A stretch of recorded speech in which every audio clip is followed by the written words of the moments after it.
दुनिया का इकलौता अजूबा है ये आदमी। तुम्हारे अंदर जो टेक्नोलॉजी दौड़ रही है वो पूरी की पूरी एक फौज है। आज की रात खेल नहीं, शिकार होगा।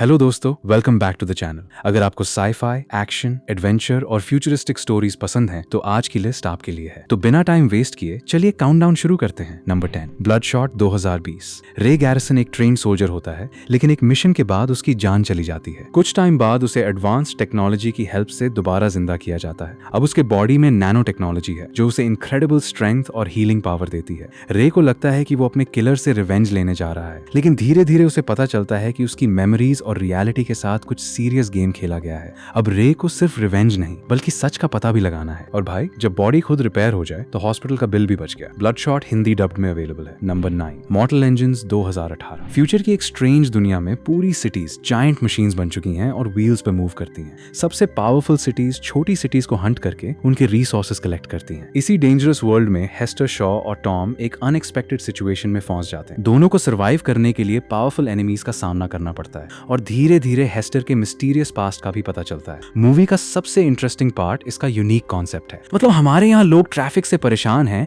वहाँ पूरी सिटी ही ट्रैफिक में घूम रही है। मॉर्टल एंजिन्स हिंदी डब्ड में अवेलेबल है। Number 8, spectral 2016। एक मिलिट्री कॉन्फ्लिक्ट के दौरान सोल्जर्स को मिस्टीरियस क्रीचर्स नजर आने लगते हैं। प्रॉब्लम ये है कि ये क्रीचर्स नॉर्मल एनिमीज नहीं है और कन्वेंशनल वेपन्स भी उन पर प्रॉपरली काम नहीं करते। एक साइंटिस्ट मिलिट्री टीम के साथ मिलकर इन्वेस्टिगेट करता है और डिस्कवर करने की कोशिश करता है कि ये स्ट्रेंज क्रीचर्स एक्चुअली हैं क्या। अब उन्हें एक ऐसे एनिमी के अगेंस्ट फाइट करनी है जिसे समझना ही सबसे बड़ा चैलेंज है। मूवी में साई-फाई, मिलिट्री एक्शन और मिस्ट्री का कॉम्बिनेशन देखने को मिलता है। और जब एनिमी दिखे ही नहीं तो भाई गोली किस तरफ चलानी है। स्पेक्ट्रल हिंदी डब्ड में अवेलेबल है। Number 7, the creator 2023। फ्यूचर में ह्यूमंस और आर्टिफिशियल इंटेलिजेंस के बीच एक डेंजरस वॉर चल रही होती है। एक फॉर्मर सोल्जर जोशुआ को एक सीक्रेट मिशन दिया जाता है। उससे एक पावरफुल एआई वेपन को लोकेट करके डिस्ट्रॉय करना होता है। लेकिन जब जोशुआ टारगेट तक पहुंचता है तो उसे पता चलता है कि वो वेपन कोई मशीन नहीं बल्कि एक छोटा बच्चा है। अब जोशुआ के सामने सबसे डिफिकल्ट डिसीजन होता है, मिशन कंप्लीट करे या उस बच्चे को प्रोटेक्ट करे। मूवी में फ्यूचरिस्टिक एक्शन के साथ एआई और ह्यूमंस के रिलेशनशिप को भी एक्सप्लोर किया गया है।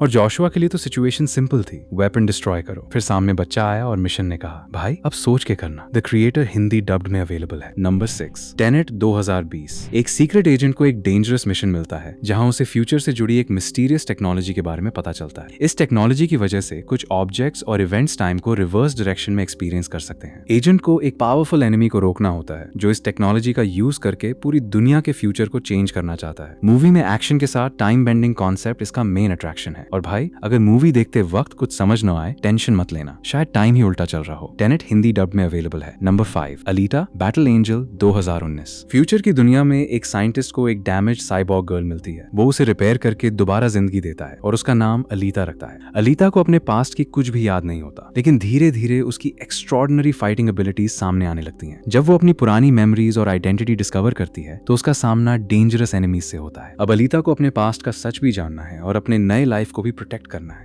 और उसकी फाइटिंग देखकर एक बात क्लियर है, अलीता से पंगा लेना बिल्कुल फ्री में डेंजर लेना है। अलीता बैटल एंजल हिंदी डब में अवेलेबल है। Number 4, war for the planet of the apps 2017। Humans और इंटेलिजेंट एप्स के बीच कन्फ्लिक्ट अब एक फुल स्केल वॉर बन चुका है। सीजर अपनी एप कम्युनिटी को सेफ रखना चाहता है, लेकिन एक रूथलेस मिलिट्री लीडर के साथ उसका कॉन्फ्लिक्ट पर्सनल हो जाता है। सीजर अपने लोगों के लिए एक डेंजरस जर्नी पर निकलता है जहां उसे ह्यूमंस के साथ साथ अपने एंगर और रिवेंज का भी सामना करना पड़ता है। मूवी में एक्शन के साथ इमोशनल स्टोरी भी है और सीजर का कैरेक्टर इस कॉन्फ्लिक्ट को एक पर्सनल लेवल पर लेकर जाता है। यहाँ एक बात तो क्लियर है, बंदर कहकर अंडर एस्टिमेट करना बहुत महंगा पड़ सकता है। War for the planet of the apps Hindi dubbed में अवेलेबल है। Number 3, ready player 1 2018। फ्यूचर में लोग एक मैसिव वर्चुअल वर्ल्ड ओएसिस का यूज करते हैं जहां वो अपनी रियल लाइफ से एस्केप करके ऑलमोस्ट कुछ भी कर सकते हैं। ओएसिस के क्रिएटर की डेथ के बाद एक कंपटीशन अनाउंस होता है। जो player hidden Easter egg find करेगा उसे पूरे वर्चुअल वर्ल्ड का कंट्रोल मिल सकता है। यंग प्लेयर वेड वॉट्स भी इस कंपटीशन में एंटर करता है, लेकिन जल्दी ही उसे पता चलता है कि ये सिर्फ एक गेम नहीं है। एक पावरफुल कॉर्पोरेशन भी ओएसिस को कंट्रोल करना चाहती है। अब वेड और उसके फ्रेंड्स को वर्चुअल वर्ल्ड के चैलेंजेस सॉल्व करने के साथ रियल वर्ल्ड में भी फाइट करनी पड़ती है। और हॉनेस्टली, अगर ऐसा गेम रियल में मिल जाए तो मैं भी रियल लाइफ से लॉग आउट कर दूं।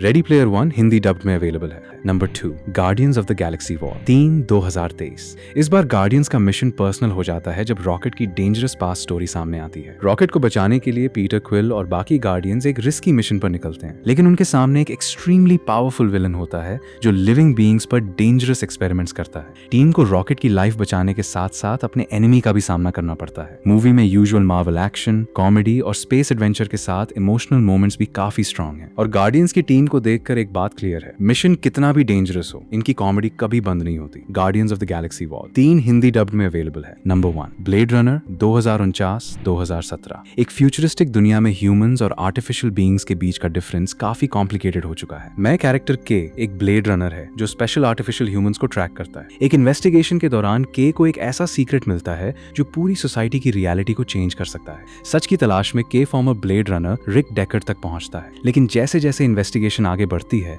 के को अपनी खुद की आइडेंटिटी और एग्जिस्टेंस पर भी सवाल होने लगते हैं। मूवी में साई-फाई, मिस्ट्री और फ्यूचरिस्टिक वर्ल्ड बिल्डिंग का जबरदस्त कॉम्बिनेशन है और इसका फ्यूचर इतना स्टाइलिश है कि देखकर लगता है भाई फ्यूचर आ गया है, बस सैलरी अभी भी प्रेजेंट वाली ही है। अगर आपको डीप साई-फाई और मिस्टीरियस स्टोरीज पसंद हैं तो Blade Runner 2049 definitely worth watching है। ब्लेड रनर 2049 हिंदी डब्ड में अवेलेबल है। तो दोस्तों, ये थी हमारी top 10 best sci-fi action movies की लिस्ट। अगर आपको action, futuristic worlds, AI, aliens और माइंड बेंडिंग स्टोरीज पसंद हैं तो इन मूवीज को अपनी वॉच लिस्ट में जरूर ऐड करें। कमेंट करके बताना इनमें से आपकी फेवरेट मूवी कौन सी है। वीडियो पसंद आए तो लाइक करें, चैनल को सब्सक्राइब करें और बेल आइकन जरूर प्रेस करें। Thanks for watching. मिलते हैं नेक्स्ट वीडियो में।